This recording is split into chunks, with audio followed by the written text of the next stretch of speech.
Hi.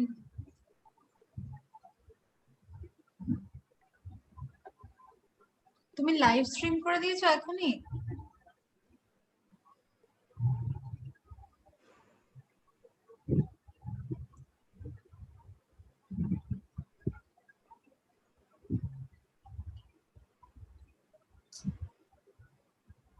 Live.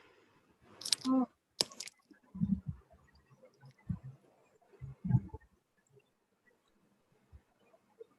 It's live, Suma. You didn't tell me that. Oh, it's fine. It's expected. It's down the time. You stop your camera and mic now. I will tell you. Okay. Come at 11.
Hello, Shoma.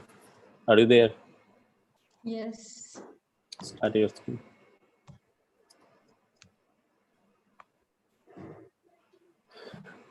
Okay, so first I give a presentation. I try to make it short. Then we go for the question answer round. We collect the question. You collect the question from the YouTube, and if possible, if we can arrange, then may or may not be. If time permit, we share our Zoom link to direct conversion if someone interested or not getting the answer from the given one. So Shall I introduce first about the Bioingene discussion session? I mean, do I need to say something about this section that we have introduced? no, I think it's okay.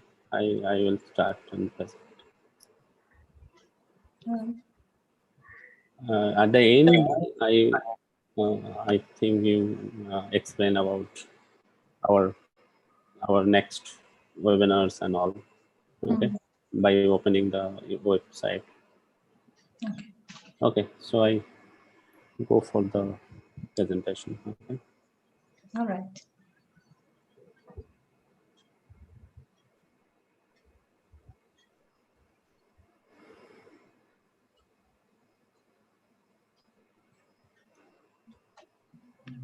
Hello, everyone.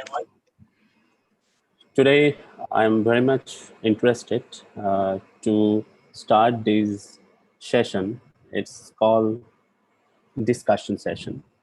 When I start the Bioengine webinar series, we got so many mail from basically from the students that they need some time of help, like how to write, what will be the project topic, how to search a good paper, how to communicate with the editors. How do you know that this paper is a genuine or not?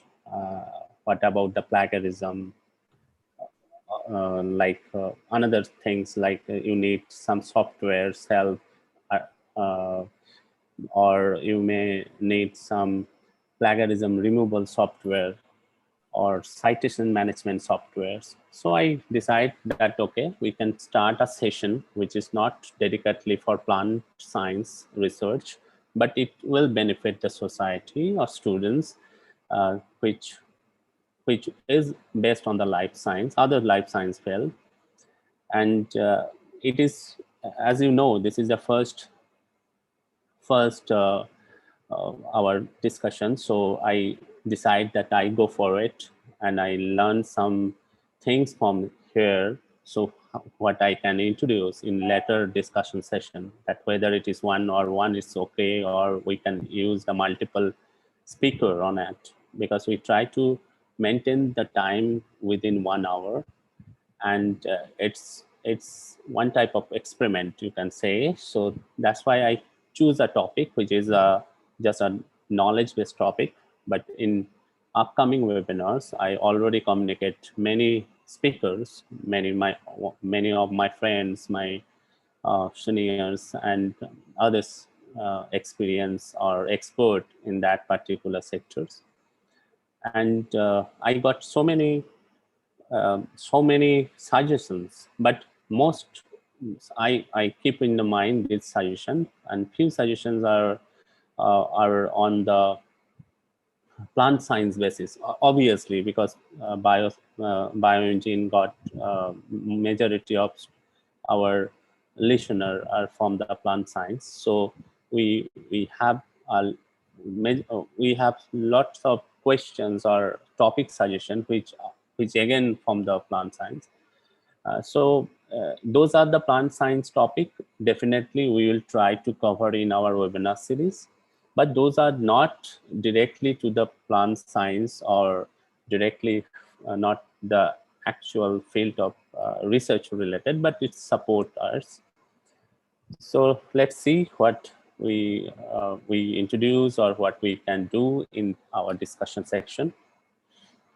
So I request all the listeners that if you have a questions related to today's topic, you can ask in the chat box, or if you have some another question, because it's a basically discussion, so you can discuss, but I suggest not so not so so different topic. Are we recording this session? Yes, recording. All right. It shows the record options. Okay. So, okay, I start my screen sharing and go for the presentation.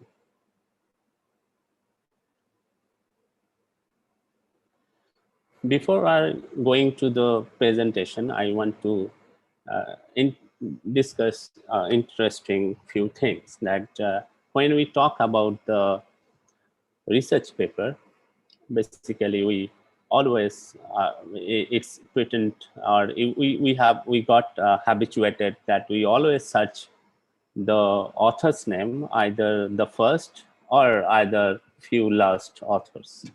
Okay, so why we do that? Because we believe that actual experimental work has been done by the first, second, or third author, and the paper or lab or the funding or the experiment designing, these are done by the last few authors.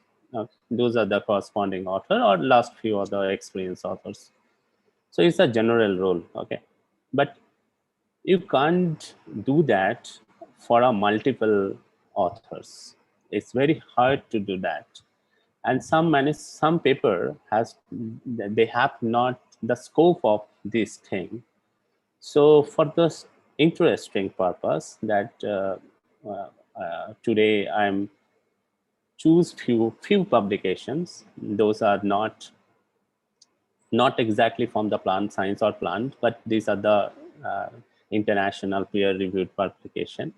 And during my talk, I give the examples of my publication, because I know more detail about the authors and the work we have done in that particular manuscript or particular experiment.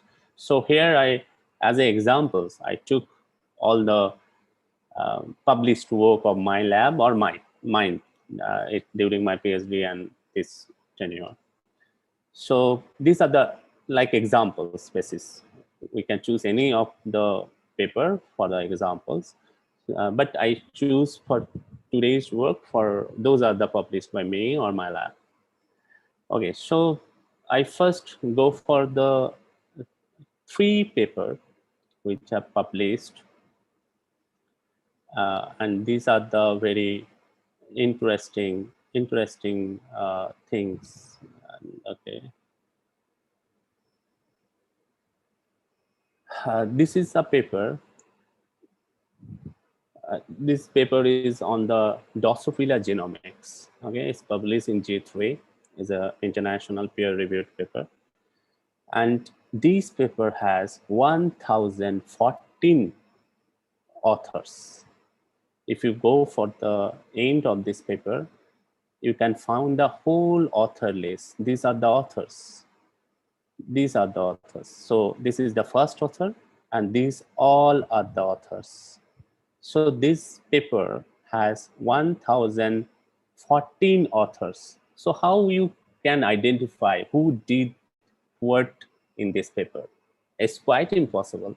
And it's quite impossible to write in a manuscript also, because if you write roll of 1,400 people, it it gets so many pages and so many words, and when the impact factor is high, their page value is so high and their space is limited. So you can't go for such explanation who did that. So it's a paper of 1,014 authors. This is a physics paper. This paper has 2,000 plus authors in a single paper. So if we go to the list of the authors at the end, because it's impossible to start with that author's name. So these are the whole authors, okay? These are the authors. Pages and pages and pages, because these are 2,000 authors, and it's a collaborative work of multiple companies and institutes. One physics paper has 5,154 authors. So in such paper, you can't know who did what work. And for me, it's also interesting how they lined up the authors. Okay, how they know that what sequences go for that. But I I assume they did a matrix work. They did survey. They did the actual contribution role, and it took time to give the name. Sometimes it's alphabetically, but most of the papers is not alphabetically. They choose the the role of their contribution. So I decided, let's start to the how to contribute or how to decide our authorship in a paper. So our today's topics is like that. So it's our modern methods into 2012.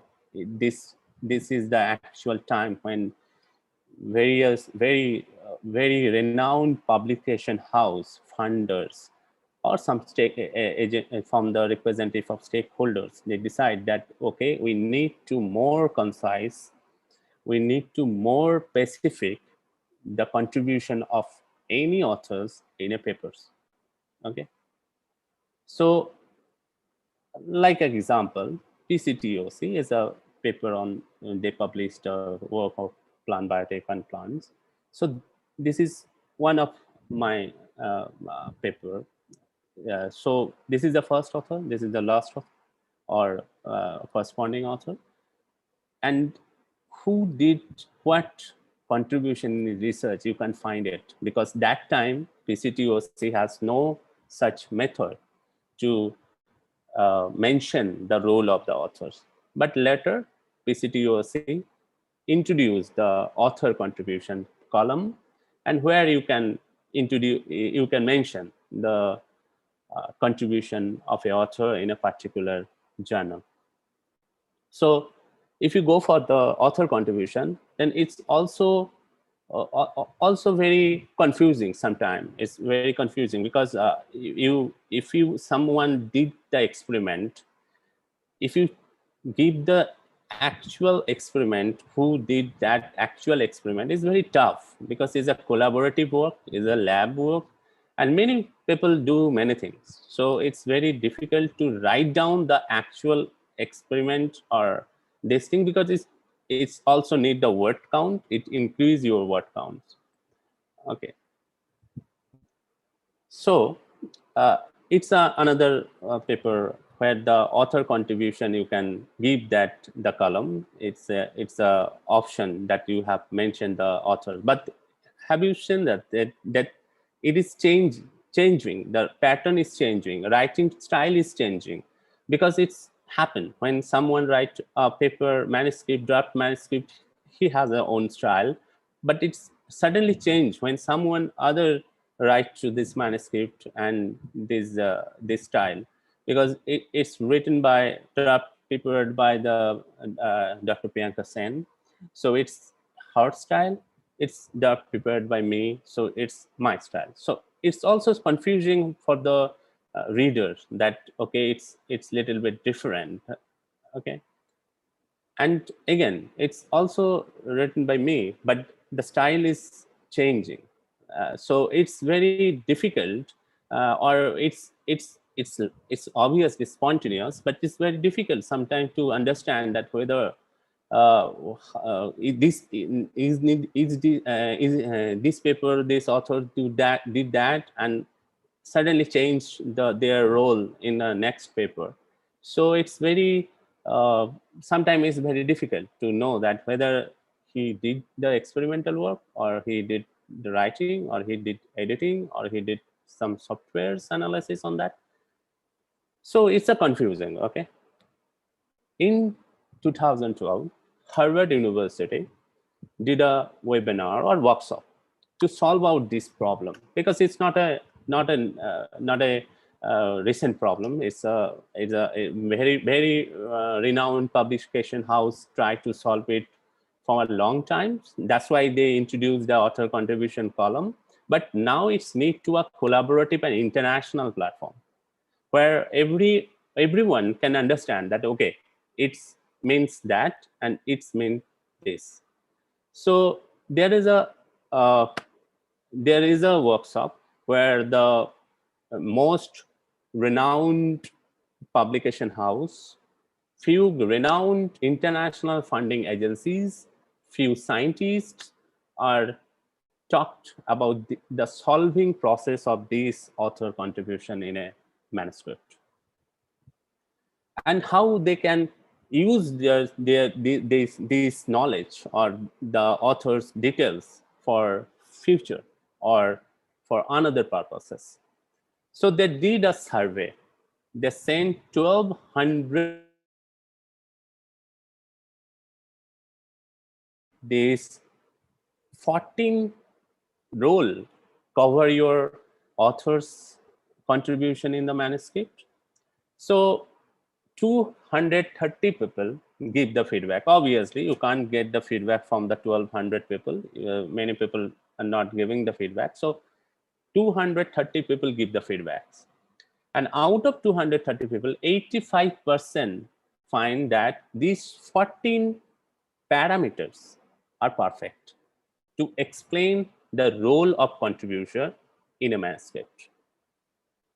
So these 14 contributor role now getting the popularity. Okay, so this information is available in this Nature paper. It's published in 2014. As I say, it started to 2012 and it took survey and writing. So it's published in 2000, 2 years back after. And in 2014, this paper has published where this information is given and the role of 14 contributorships is available. So it's called the phylogenetic. It's like a phylogenetic tree which we are using in our research. It's like a phylogenetic. So I'm going to a little bit details on that. Those are these 14 are like conceptualizations. It is means the idea or the aim or who actually formulate the experiment or the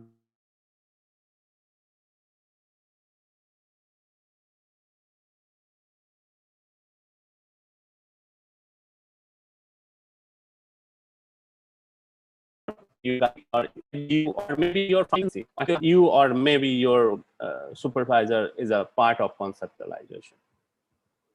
Data curation, because you know that when we did the research, when we did the practicals, there are a lot of failure and a lot of success are there. So we gather the data in a raw format, and then at time when we try to, okay, we analyze them, then we actually see the data, we interpret the data in a statistical softwares.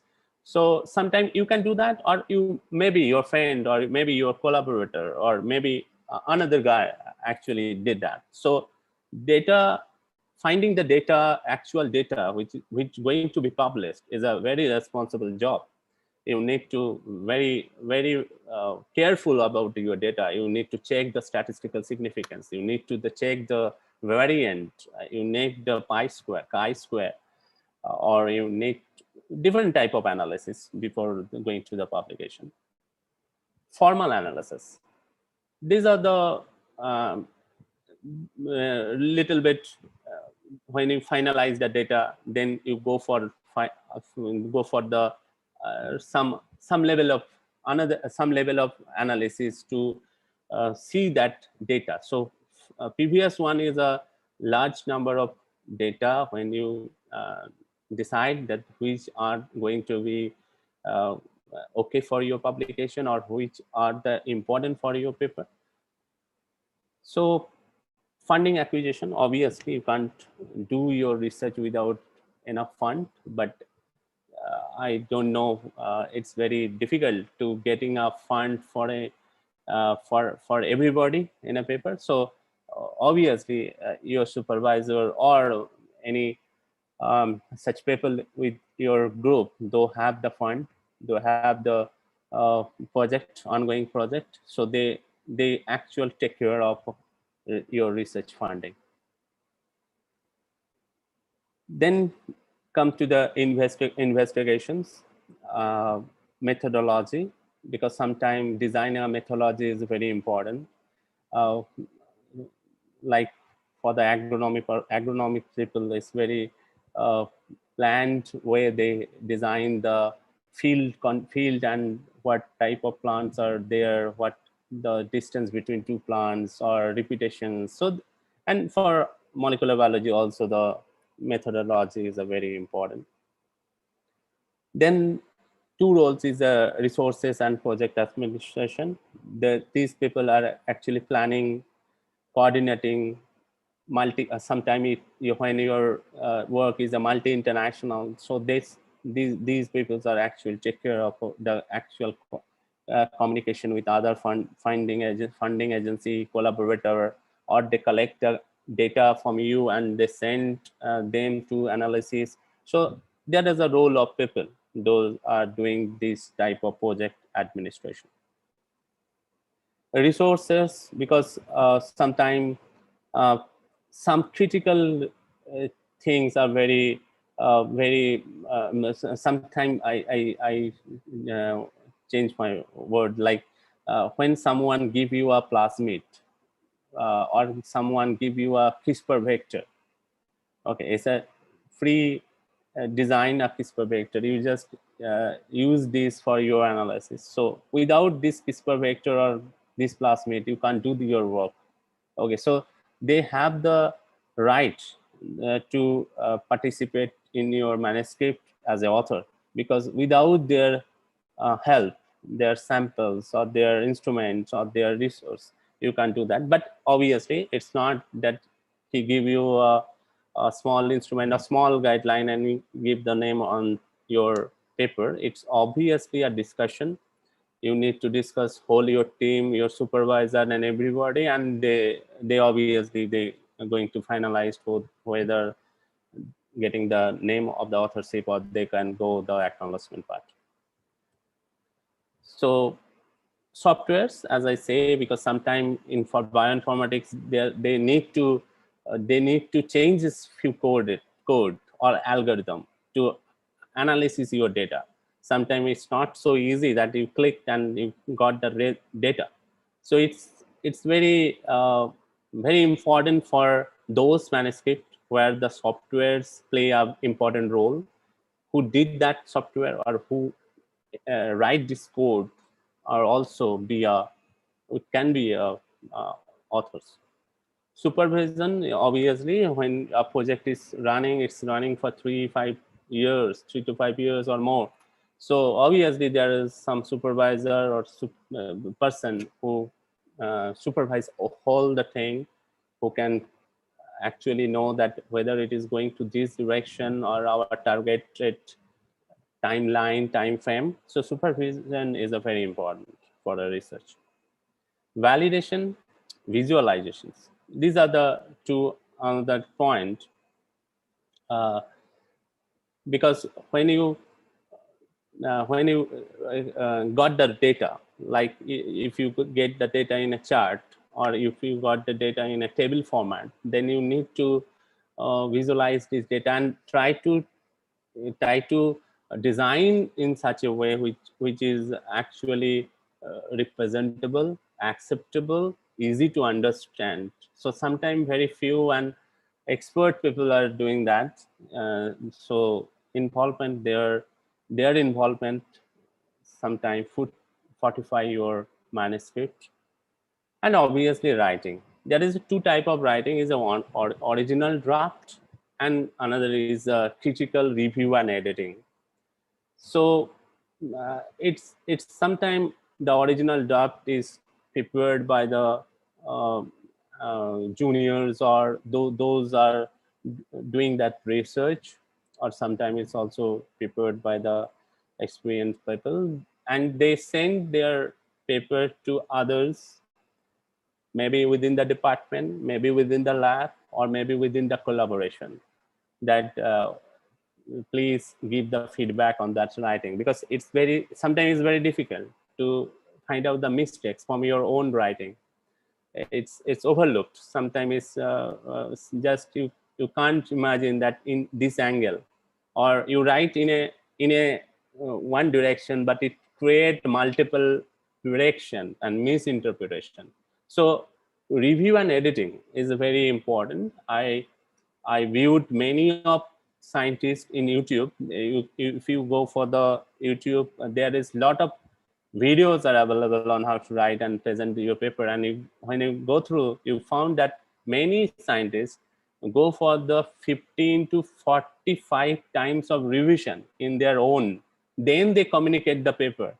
Okay, like for the Nature Science paper or any high impact journal paper, this paper is so perfect. If you try to find out any mistake, it's very difficult to find out a mistake from the Nature and Science paper, because these group are doing so many times to find out the mistakes and some faults or something which is not crisp and perfect. They did not communicate to the Nature and Science. So so it's a process. Writing and editing is a process, and these process also give the clarity of your work. It's give the perfect direction to your work. So it's very important to point number 13 and 14. This is the original draft and editing. Sometime before you go for the publication, you have to write according to journals needed, because pattern is different for many journals. So you need to write in such a way that, okay, they are accepting in this way, or they are accepting in that way. So this also come under that process, that you have to know the actual format of publication journal. So what is the benefit of this 14th CRediT system? Obviously, when when international people go for that, and they decide that, okay, these are the very good process to understand the collaborative or role of a authors, it gives many advantage. Few of listed here, like it reduce the potential for author disputes. Okay, so it happens sometimes. It's happened that it may be create a dispute, but when you go through the CRediT system, it's clearly give you that this role has been done by these authors, and this is not just someone within your manuscript. So it's in another way, it's a good process. It also give the policies and authorship processes. It's very stick in that form. That process is very side by side going to the policies and authorship process. It gives the visibility and recognition of your work. Okay, when published multiple authors, then when it combines all your ability, that you can design a experiment, you can supervise, you can get the fund few years back. So when you collect all the metrics, then it gives a uh, good profile of about you, that okay, you have this type of quality and you have this type of experience in your research work. So those are interested for the collection of this type of data. I just came on that. So for a multi-author work, when when 5,000 people are there, 2,000 people are there. So what is my role? But what is a specific person's role in that paper? It very easily give their visibility within that multiple authors paper. It also very helpful for the publisher. Those are searching the peer reviewer. When they search the reviewer, they actually go and searching for the um, any reviewer, uh, international reviewer. So when they got that list, or they have the database that these are the these people has this capability, they can design an experiment, they can supervise an experiment, they can plan an experiment. So this type of thing also help to find the uh, find the actual person who can review the paper. So it also help to find out the a peer reviewer, important peer reviewer. It's also very helpful to identify the experts, and for the funder, those are giving the fund, if they have the data that these people are getting the fund previously, or these people are getting have the ongoing funds, then they also give them some genuinity, and uh, they they can they can very easily understand the background of the applicant. Those are asking for the big fund. If he or she has already a big fund previously, maybe they can give some advantage to getting the next fund. It's also give us the ability to track. Like I said, someone doing a work in this country, then he moved to another country, then they also start another group, start to work with another group. So these also help to track a researcher throughout his career and throughout his abilities. It also help the potential collaborator, like international funding agencies, when try to give a fund in such a particular topic or area of research. If they have the list of potential collaborator, maybe some country try to invest to another country. If they have the list of collaborator, like where you go for the distributing your fund. So this type of research networking and potential collaborator is very easily can identify from the CRediT system. Sometimes meta research, when it's a domain type research, like genomic research, like cancer research, or this type of research, when many field, many lab, many country, many people are involved. But during that research, during the CRediT system, you can understand that these are the connected or not, or these peoples are connected or not. So it's also give us the clear definitions or understanding about the meta research. So it's already in process. It's already accepted by many renowned publication house. Here I mentioned few of them. Those are obviously those are very famous in the plant science research also. Elsevier, Cell Press, Oxford University Press, Springer, MDPI. So these are the few publishers though already start this CRediT system. These are another few. So these publication house already start this system, and they, when you try to communicate a manuscript, they give you that CRediT system, that please put your author's role in these categories. So these 14 categories you need to know, and you have to communicate according to them, according to these categories. Here I give some examples. Like I say, MDPI. Agronomy is a paper of MDPI. there is a author contributions. Who did that?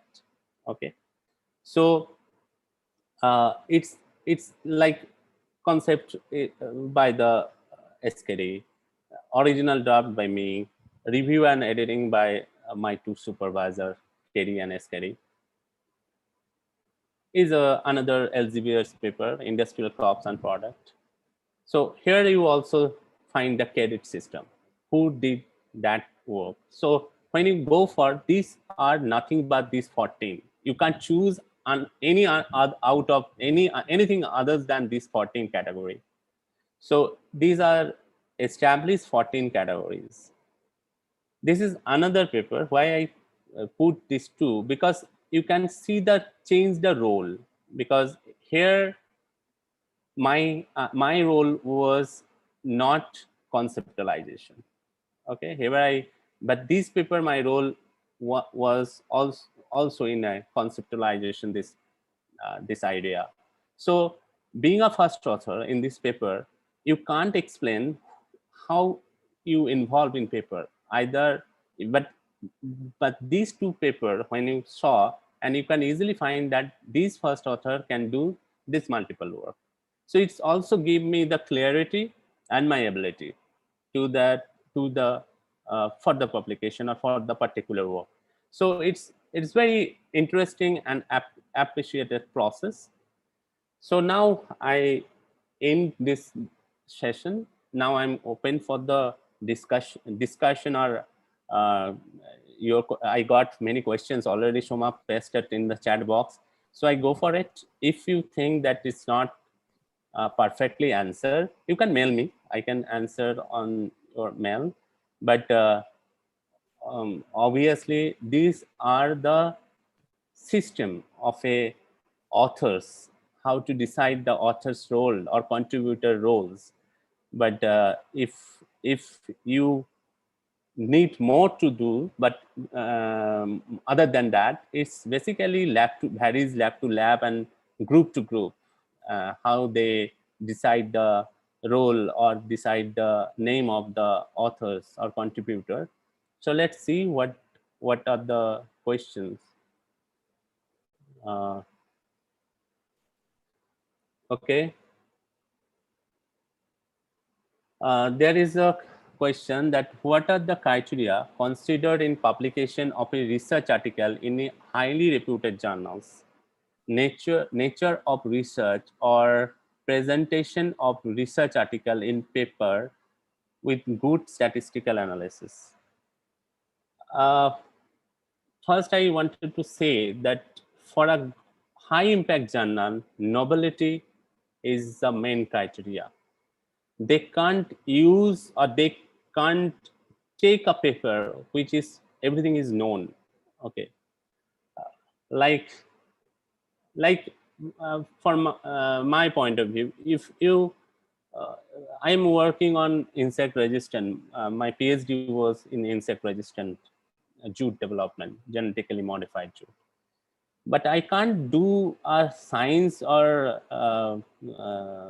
nature on that, because it's known. Everybody known that cry is a insecticidal property and it's a toxin for the insects. So you can't do that in a nature. Okay, so first thing is your work has to be very novel. Like when you go for the Nobel laureate, you find that maximum work has been published in Nature or Science because they did that breakthrough. That is the reason they appreciate it. So in high impact journal, first criteria is your novelty of the work. Another, I'd say another is the relevance of your work, how it is relevant to your field. It's also important, because sometimes some idea is so novel that somebody can't understand that the novelty. They can think that, because most of things where you send, they are also the people. They are also peer, though are thinking that your work is novel or not. So it's depend upon the thinking process also. But sometimes it's happened very good concept has not accepted by renowned paper. Later, it's proven that it was a best and very good concept. It's happened to you.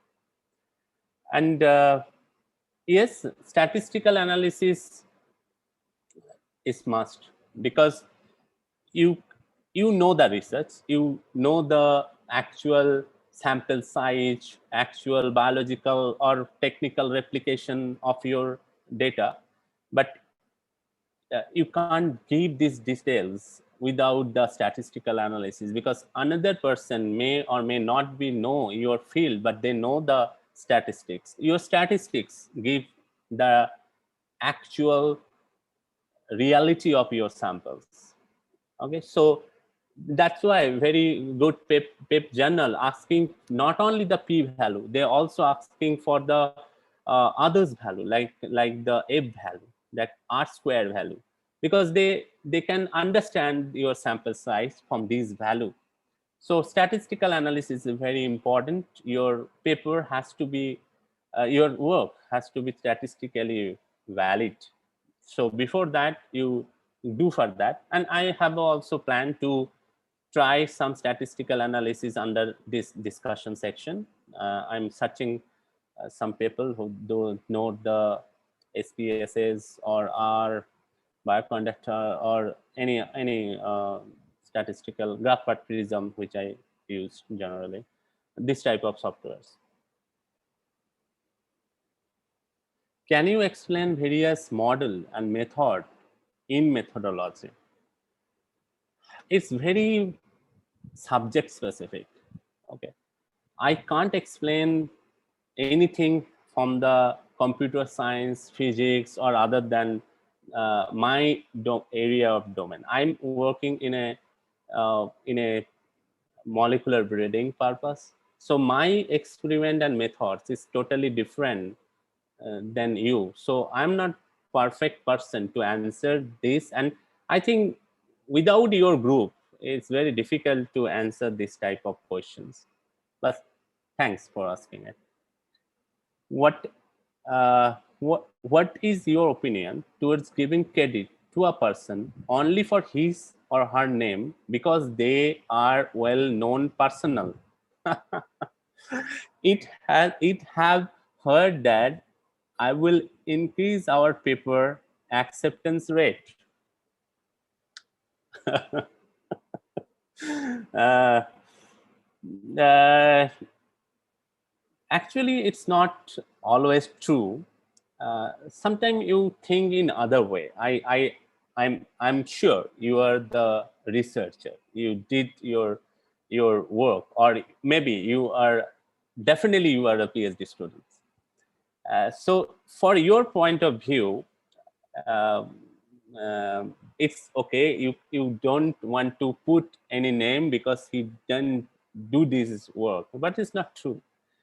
You imagine, without his name or his work, it's not the acceptance, because it's not ensure your acceptance. It's change.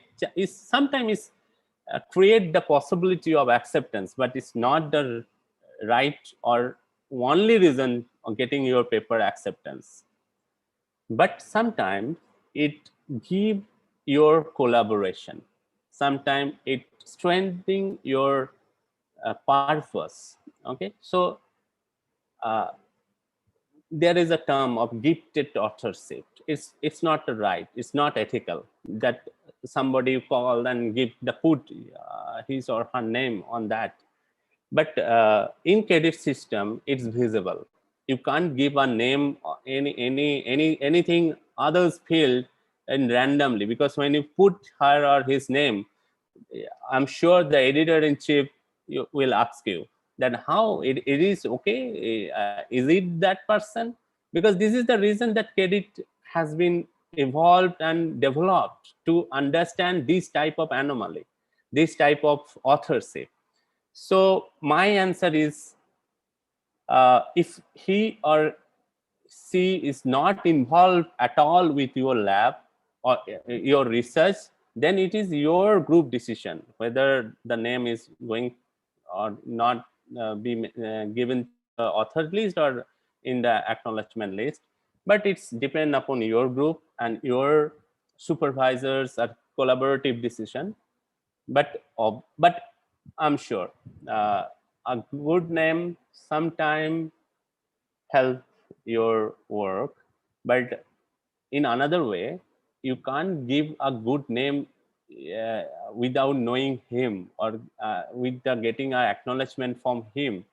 Okay, because maybe you did a CRISPR work and you put the name of Carpenter or Jennifer, that they got the Nobel, and you put their name in the research paper. You can't do that because when you give the name on that authorship, these person also check your paper, check your work, check your ability, check your the methods. So this is another way that you got the things in that way.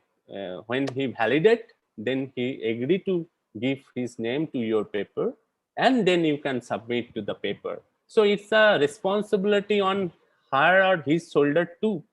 If it accepted, they must be acknowledged, they must be credited. If you not, then you find another journal or change according to review questions.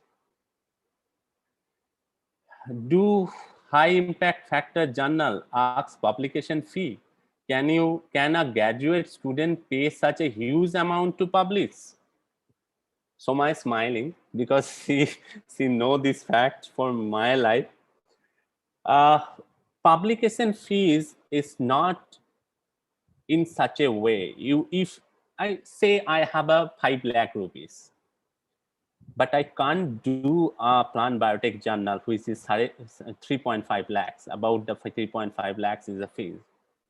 Publication fees is not related to your work, or somebody thinking that if you give the publication fee, they accepted your journal. No, the publication fees is for the system to run this system. Like my first 2 papers in the Frontier, they are paid. They are highly paid journals. So in in in a lab where you have the enough funding, then you can use this fund.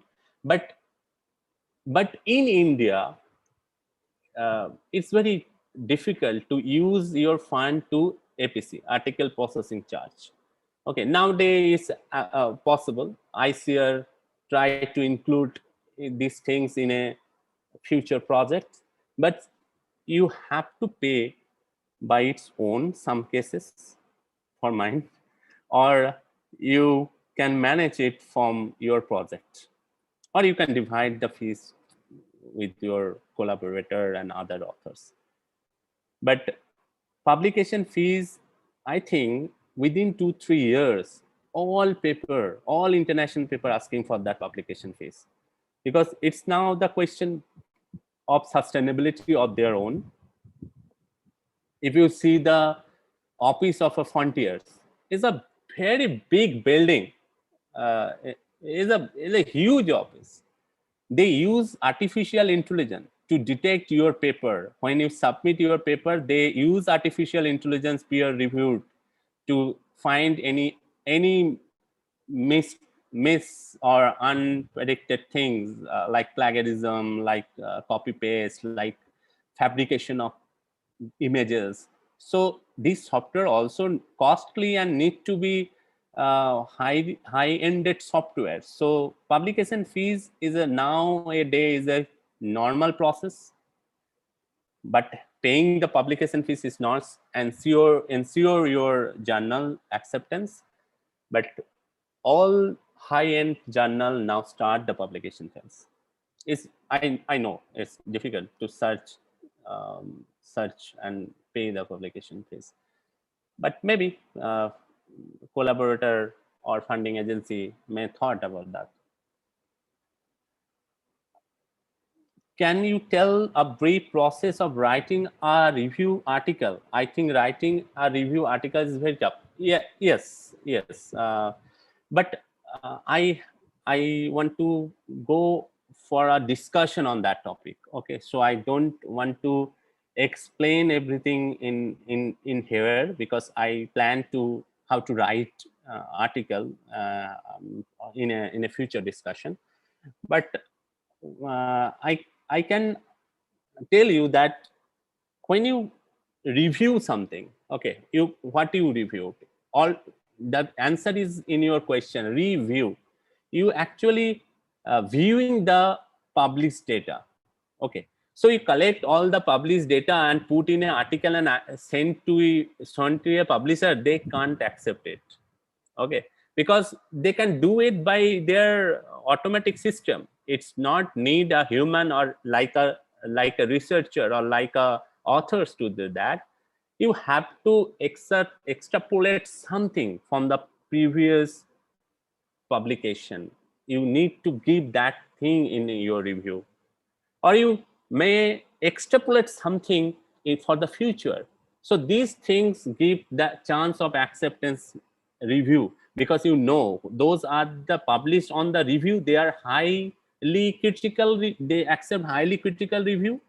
Or when you try to send review in a normal journal, they are very limited scope. They have published, they only publish 2 or 3 review and 10 or 15 research paper. So their competition is high. Always for review paper, competition is high. You need to explain various, obviously literature survey should be very good, and you need something to add it which is not available. It is not just collective the previous paper and gathered in a paper and published it, because there is no meaning of accepting such review paper. So keep the focus, because planning of the paper is very important for me. Like I imagine the whole paper first. I took more time for that, then I start the writing. Do you have to provide our raw data during our publication? Some journals ask for it, like Elseviers, they ask for your raw data. There is another option, that is the hyperlink. You deposit your whole data, because it's also keep the clarity. Sometimes you misinterpret your result, but someone in the reviewer process review, they can first of thing, because I know many students are listening it, or many researchers are there. Review process is not not for unaccepted or lower down your work. It's always help you. It's actually for helping you to find out the correct, help you to more clarity, give you your paper. So you acknowledge the peer review process. If they asking for raw data, means there is a no chance in the future someone say that your data is wrong, because it's already passed through these processes. Okay, nowadays also, like for me, my agronomy paper is a review paper in a rice biofortification. They also published uh, um, 2 or 3 times. They reviewed, and all the questions what they have asked me and what I replied to them, they also published it to make it clear, make it that everybody, from my end, for our end, and to the publisher end. So asking for raw data is a very common thing, and I suggest uh, publish and delete your raw data. Don't do that. You try to keep your raw data. Now you can upload in a Dropbox, you can upload in your Google Drive, but try to keep it at least for 5 to 10 years. So it's also very important. And when you submit it, then now it is available to their server also. So it's a backup process of your data. Can you tell a brief process of, yes, it's done, how to write a review of literature? I just explained it. Okay, so I request you to replay the video. When it's stopped, then you can ask the questions. So Soma, is there any questions left? I think I covered almost. Yeah, And I almost all found that questions are covered. um, And there has been quite some appreciations for this session. We are very thankful that you have appreciated, all the viewers. We are actually trying our best to help everybody who are new to research, okay. And what I expected, like when I go for the YouTube, there is a feedback link, please. So for my kind Yeah, information, this is not a webinar. webinar, and it's not, we can't give you a certificate for that. So your feedback, you can give the feedback here, you appreciate it or not, but there is no certificate. If you register participant, that I already mailed that you can't get the certificate. And it's not a certificate process, it's a discussion to students, peer, and those are interested on such thing. It's not a not that thing. Review of zero plagiarism. Do a great research review article have zero plagiarism. Acha. Uh, Plagiarism concept is different. I think our next webinar is on the plagiarisms. It's not Webinar, no, not next discussion, discussion. actually. Not discussion is a plagiarism. Zero plagiarism means obviously those are published at the zero plagiarism. When I send something, it's zero plagiarism.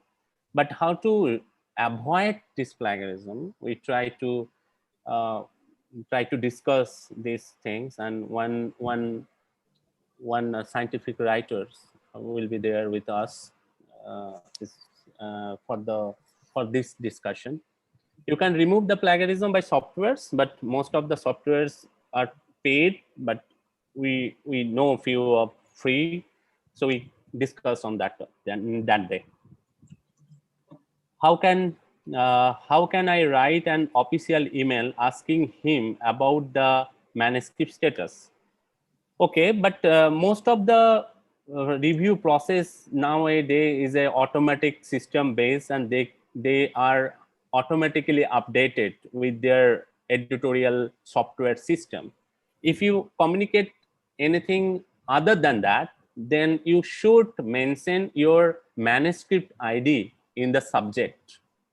What is your manuscript ID? Because without ID, your name or your supervisor name is not it's not a good process. You have to give the manuscript ID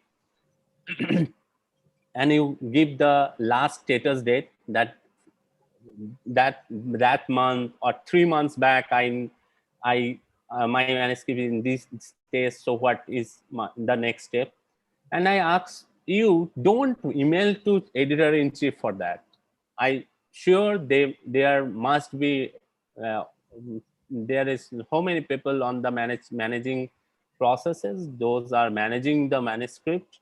So ask to them, or at least ask them and keep a CC to the editor-in-chief, because for the editor-in-chief it's not possible to find your status of a manuscript and reply to you. So it's very helpful if you find something from the production house.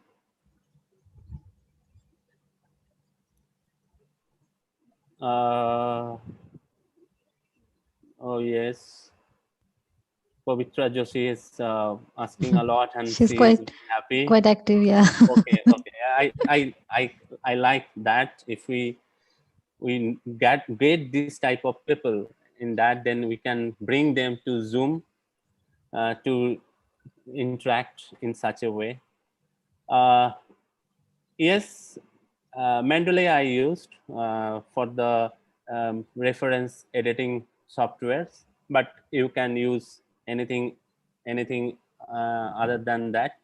But sometimes I'm not prefer these softwares. Sometimes I prefer as a old process, just cite my research in my own hand and format it according to publisher hand. But sometimes when you write a review where the 120 or 150 references are there, or when you write your PhD thesis where the 200 or 300 references are there, then reference manager will help you. Okay, we are at the end. Is now 1 hour. So as I expected that those are watching today's discussion section, you can understand that what happened in these sections. There will be a short presentation to understand the subject, then a communication between panelists, or maybe in such a way when I invite a expert, I prefer to give him the whole floor and doing the process as I did today, uh, taking the questions and answer them, because sometimes listening the answer also give the answer to your questions.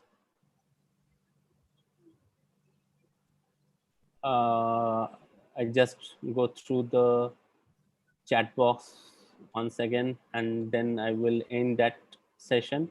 And this recording is available to our YouTube channel, so you can check it. And in the description box, I already give some link for main 3 references where I designed this talk or prepare my slides, and also it give you more details. Okay, again I want to tell you that there is a no feedback link for today's webinar, because we are not going to give you the certificate for that. So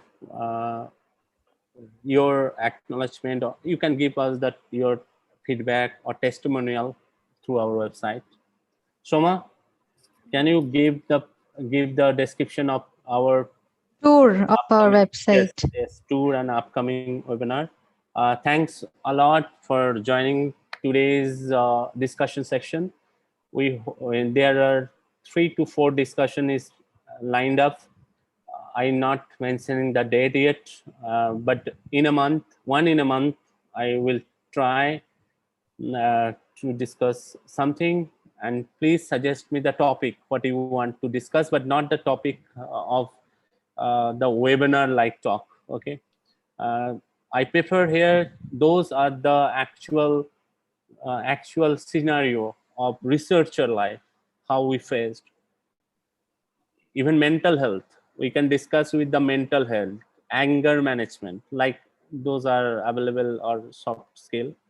And these days I'm also getting so many requests to doing the workshop, but honestly, doing a workshop in a 1 or 2 month is very difficult in without any cost or free cost, because it took more and more time and involvement. So it's very difficult for us to make it free, because Bioengine is a free platform where we did anything. It's a free for all and open to all. So I'm I doubt that we can go for the uh, training in this platform. So thank you everyone. Now I give to the floor to Shoma. Shoma, you within 5 minutes you give a tour, and I finally I request all of you that please um, subscribe our channel Okay. and like us in LinkedIn, Twitter, Facebook. Can you Thank see you. the screen, my Yes, screen? yes, I can see your screen. Okay, so this is our website, temporary as of now. Our new website is coming up very soon. Okay, so on the screen you can see that our upcoming webinars are there in the website. You can always visit. So our next webinar is on 19th October, and it is by Dr. Dhananjay Gotarkar. He will be speaking from Erie, Philippines. The topic is Molecular and Physiological Mechanisms of Drought Tolerance in Rice, a Tale of Backbencher Gene. The timing is 11 a.m. to 12:30 p.m. Indian Standard Time. Then the next webinar is on 3rd November. The The speaker is Dr. Konkona Ghoshal. She will be speaking on the topic of soft skills. The topic is soft skills, create a positive and productive work environment. The webinar timing is, please note the timing, it is at 10 a.m., like an hour before our usual time. It's at 10 a.m. because she will be speaking from LA and it will be very late for her, So we move the time up. It will be night time there in LA.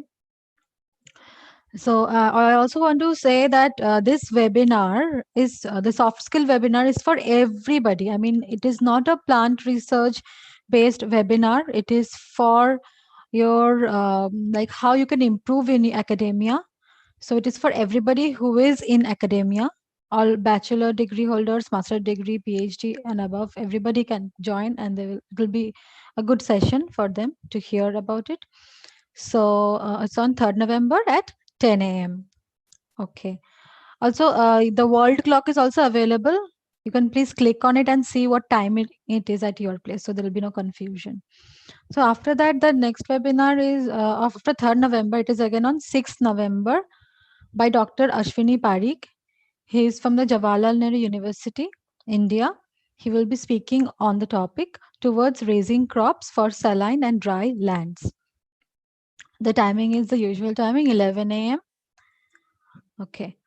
So then after that, we will have another speaker from Erie, Philippines. He is Dr. Ricardo Oliva. He will be speaking on the topic from breeding to genome editing, long-term strategies to contain plant diseases.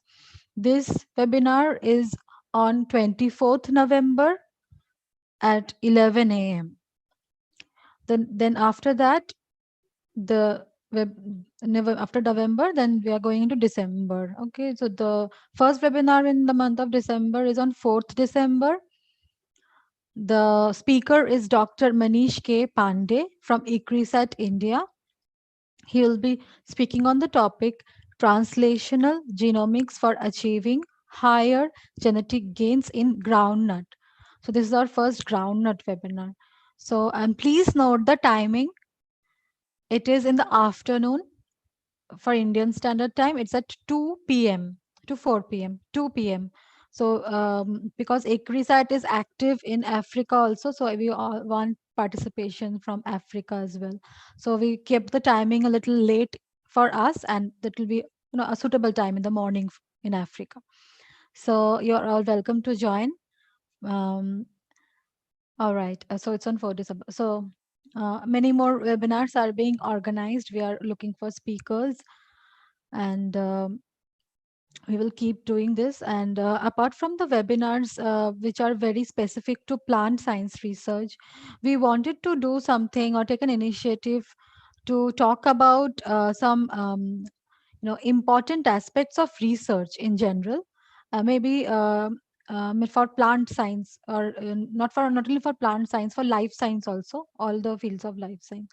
So we started a discussion session. Today was our first discussion session, and I'm very happy that all of you appreciate it. So if you scroll down after the details about the upcoming webinar events, if you scroll a little bit down, you will see that there's a upcoming live discussion information. So here are enlisted the upcoming Bioingene live discussions that are going to be held, and we are trying to organize at least one discussion session for each month. So for the first discussion session was today, and the next discussion session will be in November. We will soon update about the time, and you can get the information from here. All right. So if you scroll further down, you will see that we are accepting requests or applications if you want to be a speaker on our platform. So you can click here and fill out the form to be a speaker on our platform. Okay. And further down is the live webinar certificate certificates, you can get it from there. So you all know about this one if you have ever received got a certificate from here. And then you can keep connected with us through Twitter, LinkedIn, Facebook, and YouTube. So is there anything more that I should talk about, Shubho?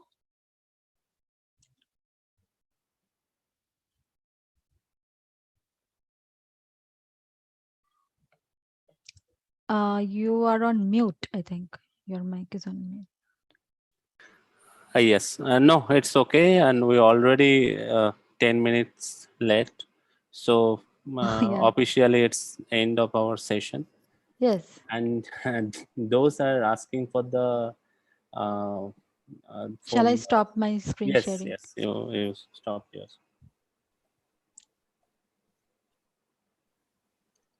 Is Uh, there yes. asking for feedback link? No, not feedback. Actually, I wanted to tell them that Bioingene YouTube channel has a subscriptions option. So when we goes live, then everybody got the information that we goes live. So it's sometime for it's happened. I understand, because those are asking for the certificate and feedback. They are not registered for it.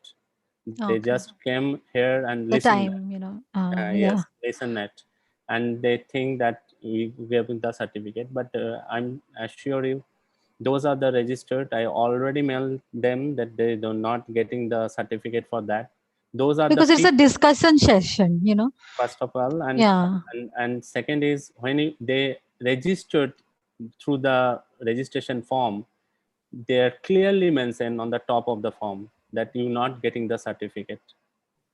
In this description box, I already mentioned that you're not getting the certificates, because certificate, giving the certificate for a discussion is not a good thing. Even internationals webinar not giving the certificate for webinar also, but we do that because we want to give It's a trend in India.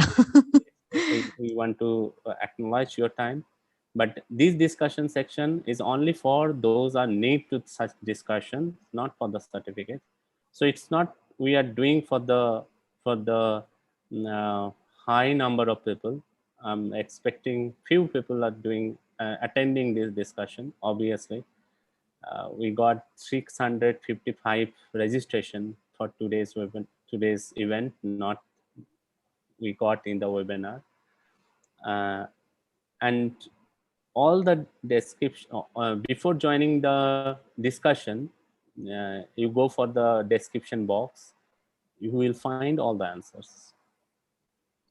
So suggest your next topic.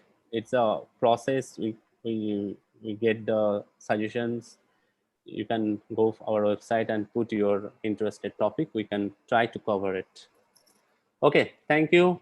Thanks being a part of this new We'll journey. next again meet on 19th, Yes, 19 is Monday. a webinar. Monday, Monday, 11 a.m. 11 Indian a.m. Right. Standard Time. There is the webinar, and yes, Webinar you certificate. got the certificate. Yeah. Okay, okay, bye.